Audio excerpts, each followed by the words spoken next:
I need to solve for m. I need this entire length.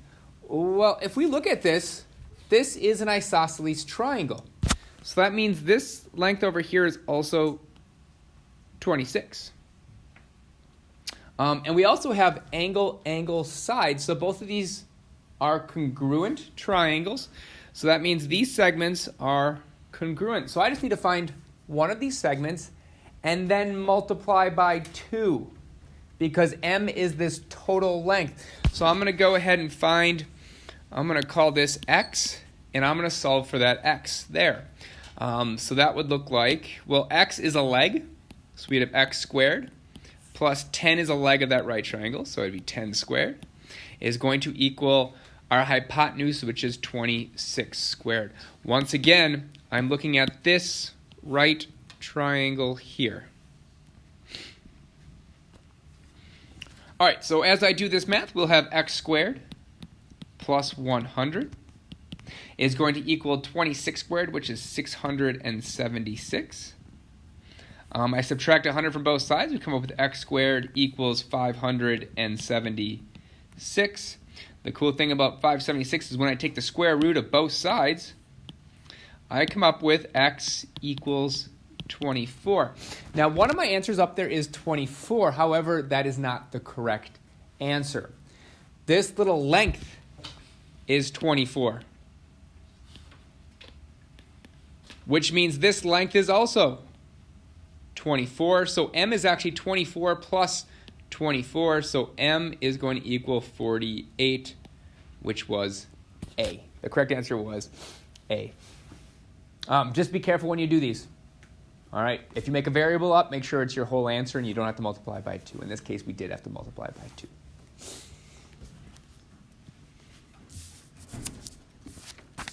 All right, guys, it's not a terribly long lesson today, so what I'm going to do is I'm going to go through the lesson first, then I'll go over homework questions. If I skip homework questions, please remind me to do homework questions. I have a question first before we move on. All right, the last 2 days we talked about the Pythagorean theorem, which said, in a right triangle, the square of the hypotenuse is equal to the sum of the square of the legs. So the Pythagorean theorem worked like this. It worked like if you had a right triangle, then you could say a squared plus b squared equals c squared. So this one said, if I have a right triangle, then I can say a squared plus b squared equals c squared. The converse goes the complete opposite direction. It says, if the square of one side of the triangle is equal to the sum of the squares of the other two sides, then the triangle is in fact a right triangle. So in this case, if we show that a squared plus b squared equals c squared, then I can say, hey, I have a right triangle. So in this case, you're going to be given 3 numbers, and you have to decide if those make a right triangle or not. Here's the problem with those 3 numbers. How do I know which one is my C? Like, the biggest one. It's going to always be the biggest one. So let's go ahead and try this in action. So it says, is a triangle a triangle? Whoa. Is a triangle a triangle? It should just say, let me just sort through this. Is a triangle, it should just say is a triangle with sides of 3, 4, and 5 a right triangle? Yeah. Yes, it is, but we have to check it. In fact, 3, 4, 5 is going to be one of our standard right triangles. We'll always know 3, 4, 5 is going to be a right triangle, but let's go ahead and check it. If it's a right triangle, which one of those would be my hypotenuse? 3, 4, or 5? 3, 4, or 5? So hedge. 5 would be my hypotenuse. So maybe mark that and say possible hypotenuse.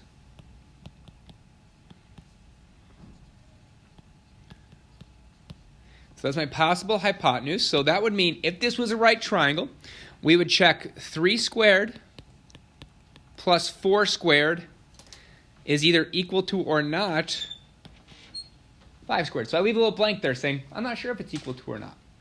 Well, 3 squared is 9, plus 4 squared is 16.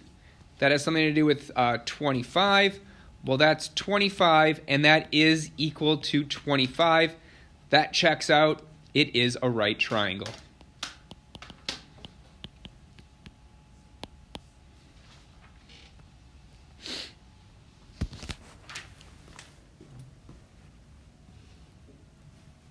Our next one's 4, 5, 7. Our next one, hey, 4 squared plus 5 squared is something to do with 7 squared.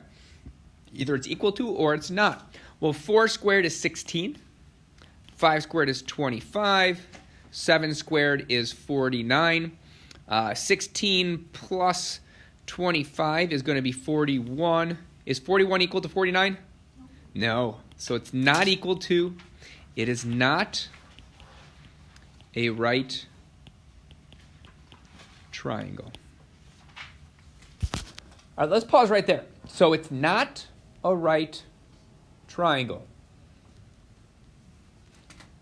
There's only 2 other possibilities. It could be an acute triangle, or it could be an obtuse triangle. Right is 90 degrees. Obtuse would be past 90 degrees, so it might be like 110 degrees. Acute would be something smaller than 90 degrees. It might be 45 degrees. So in fact, just because it's not right doesn't mean we can't tell something about it, and that's what that next page is going to be.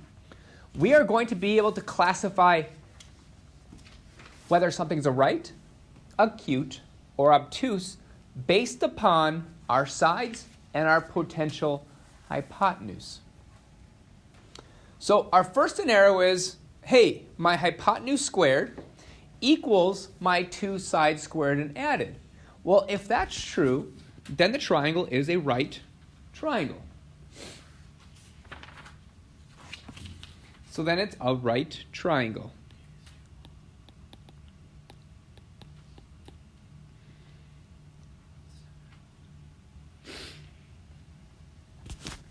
If my potential hypotenuse, so my c squared, turns out to be bigger than my 2 legs squared, that means your potential hypotenuse is too long to be a right triangle. So that means I would need to move this one to the left. What kind of triangle would that be if I needed to move this to match that new hypotenuse? Yeah. It would be an obtuse triangle. Because your hypotenuse is too long to be a right triangle, so it would have to be obtuse, something that looks like that, where this would be 8, 7, and 11. So that would be a obtuse triangle. Well, that means if your potential hypotenuse is too small to actually be a right triangle, then the triangle must be an acute triangle, because then you'd have to move that 7 over here, and it would be 7, 6, 8. That would be an acute triangle. In order to do these, you must first locate your potential hypotenuse. You have to know which one is your c squared. And my advice to you when you're doing these problems, always put your potential hypotenuse on the left-hand side.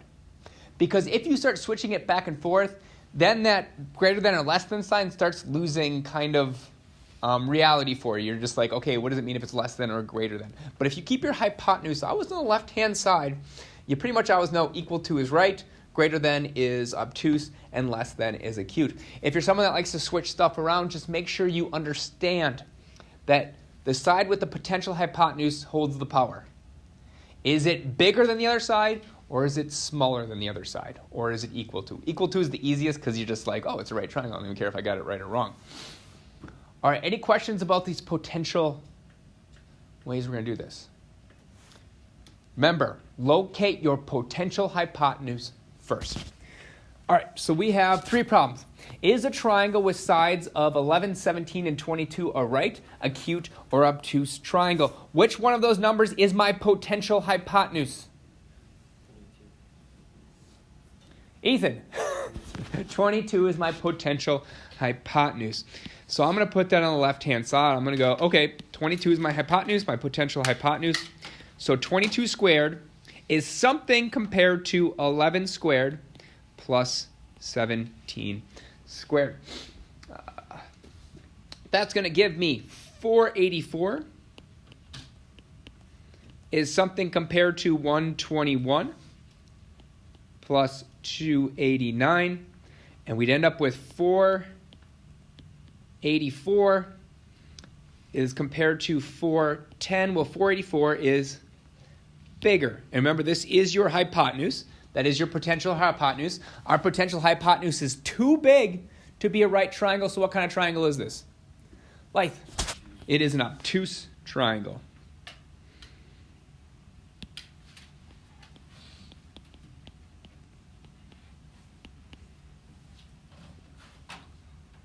All right, try the next one if you haven't already. And then we'll do it all together. Correct, so make sure we all pay attention. So I'm going to locate my potential hypotenuse. My potential hypotenuse is 10. So I'm going to go ahead and put that on the left-hand side because it's nice to have kind of consistency. So I'm going to say 10 squared is something compared to 5 squared plus 5 square root of 3 squared. Well, 10 squared is 100. We're going to compare that to 5 squared is 25 plus, now remember, if you need to do this, write it out. 5 square root of 3 squared is really 5 squared times square root of 3 squared. So that's going to be 5 squared is 25 times square root of 3 squared is 3. So that's going to be 100 is something compared to, well, 25 times 3 is 75. 75 plus 25 is 100. 100 is equal to 100, so this is a right triangle.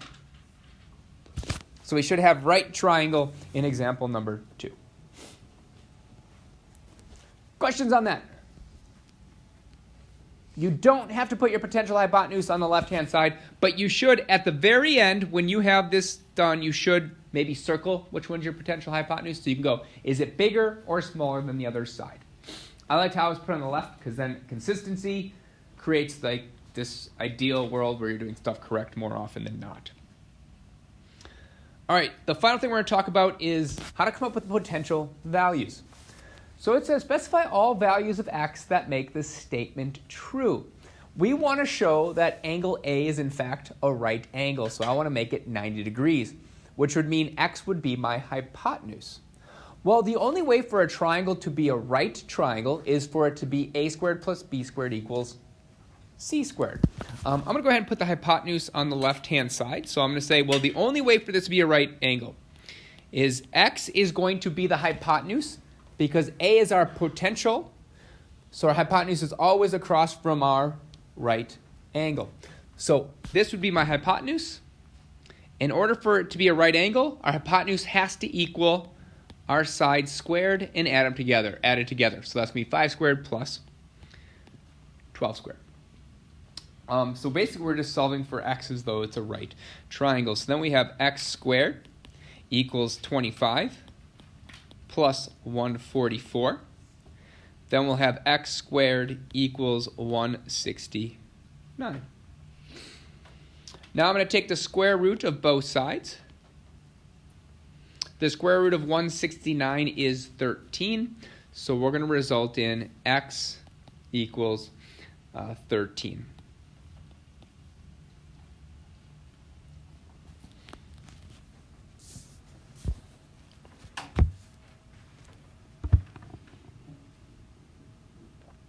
In order for it to be an acute angle, your x has to be too small. It has to be too small. So there's 2 ways to do this one. You can do it the full work way where you're like, okay, X squared must be too small, so I'll make it less than 5 squared plus 12 squared. But we did all of that work. We said 5 squared plus 12 squared equals 25 plus 144, which equals 169, which equaled 13. So basically, if you did all this work, you come up with x needs to be less than 13.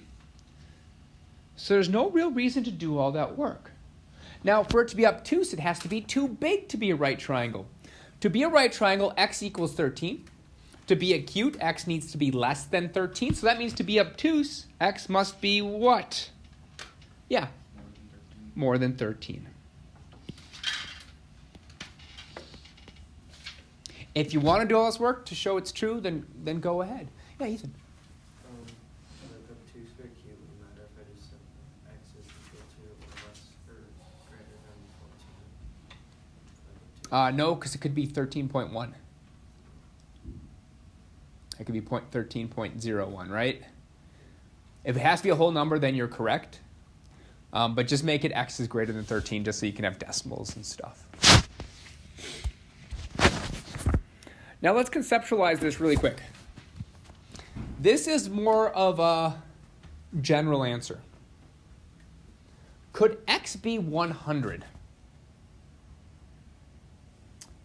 Could x be 100 and it still be a triangle? No. Picture this. I have a length 5, a length 12, and x is 100. Would that make an actual triangle? No, it would not. Because if you remember, when you add up two sides of a triangle, they have to be bigger than that third side. Let me draw a picture really quick for you to just quick reference and remember what I'm talking about.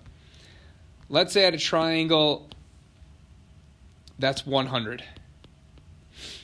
And then I have a side that's 5 and 12. Say that's 5. Say that's 12. Is that going to make a triangle?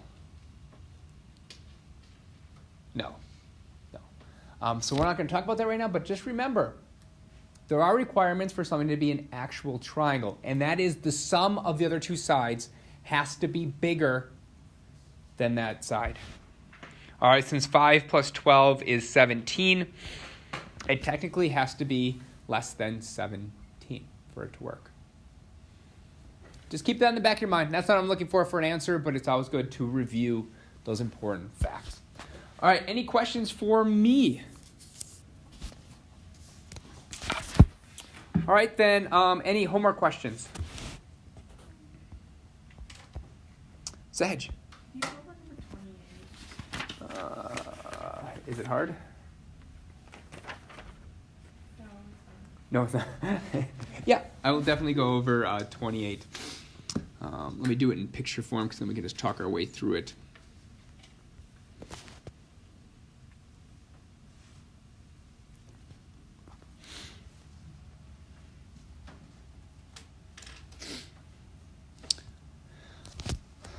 Whoa, where is it? There it is. Weird. All right. So 28 gave us a right triangle. It's actually a right triangle because 45 plus 45 equals 90.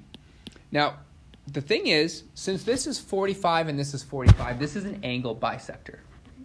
If you ever have an angle bisector of a triangle, we have a theorem, or partially, I can't remember which one it is, but that says that the ratio 3 over x equals 4 over whatever this side length is. All right? You could also do 3 over 4 equals x over whatever this length is. So in reality, right now, we don't know what this length is. That you start off with just a blank, right? You can't make it y. And you can't make it y because 3 over x equals 4 over y, although true, you won't be able to solve it. You'll have just x's and y's in a situation. So we need to write, instead of y, we need to write it in terms of x. So what I did is I took the right triangle, and I had 3, 4, and I found the hypotenuse's length was 5. So that means that this is x, and this would be 5 minus x. Okay, does that all make sense so far? Yeah. Okay, and then I can use that ratio. 3 over x is going to equal 4 over 5 minus x. Or, just ahead, you could also did 3 over 4 equals x over 5 minus x. If do you vaguely remember that stuff? Okay. And then we just had to use our means extremes or our cross multiplication. Go, okay, 4 times x, 3 times quantity 5 minus x, so that's 3 times 5 is 15. 3 times the negative x is negative 3x, so that's where I came up with that 15 minus 3x. Does that make more sense? Yep. Awesome. Yeah. Sure.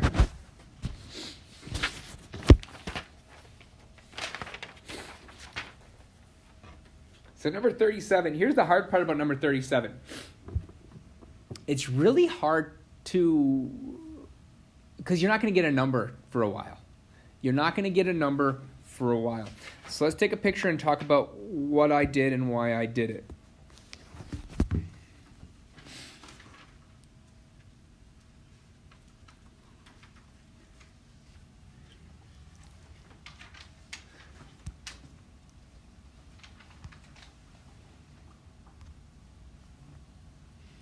Okay, so I'm looking at this shape, and I need to find h, right?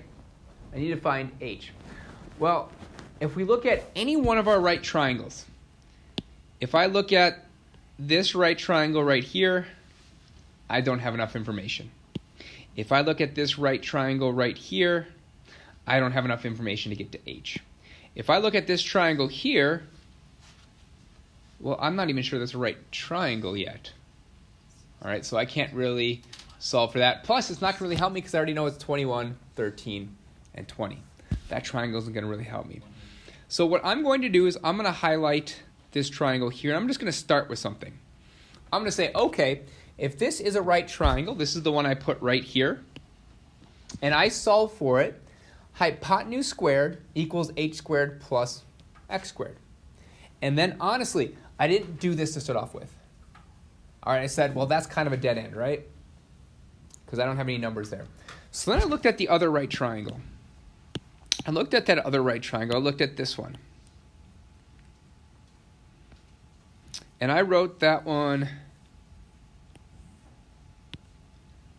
down here. And rather than just coming up with a new variable, I said this is 21 minus x. Does that make sense? All right, so that's why I have that 21 minus x. Well, I said, well, okay, solving this one, hypotenuse squared equals leg squared times leg squared. Well, then I kind of worked my way down, and I ended up with negative x squared plus 2x minus 272 equals h squared. That's as far as I could go with it. Well, I said, hey, look at this. This is h squared. I had a h squared up here. How about I just solve for this h squared? So I solved for that h squared as well. H squared has to equal h squared, right? 3 squared equals 3 squared. 4 squared equals 4 squared. So I said, hey, h squared equals this. But in this case, h squared equaled all of this. Well, I can set all of this equal to all of this because it's just h squared equals h squared. So I took all of this and set it equal to that. That's what's happening here. So I set those two things equal to each other. That negative x squared plus 400 equals negative x squared plus 42x minus 272. And I hoped good things would happen because I just have x's. And I worked my way down and I found out that x equals 16. So that means this is 16 and this is 5. Well, if this is 16, I can actually solve this triangle, right? If this is 20, this is 16, that's h. That's exactly what I did here. I just replaced this x with 16, and I went ahead and solved for h. So it's a lot going on, right? So a lot of this is kind of find a right triangle, see how far you can go with it. Find the other right triangle, see how far you can go with it. See if there's something you can plug in or check out. you get what I'm saying? Yeah. All right. Does that make more sense at least? At least you understood when I was doing it? All right.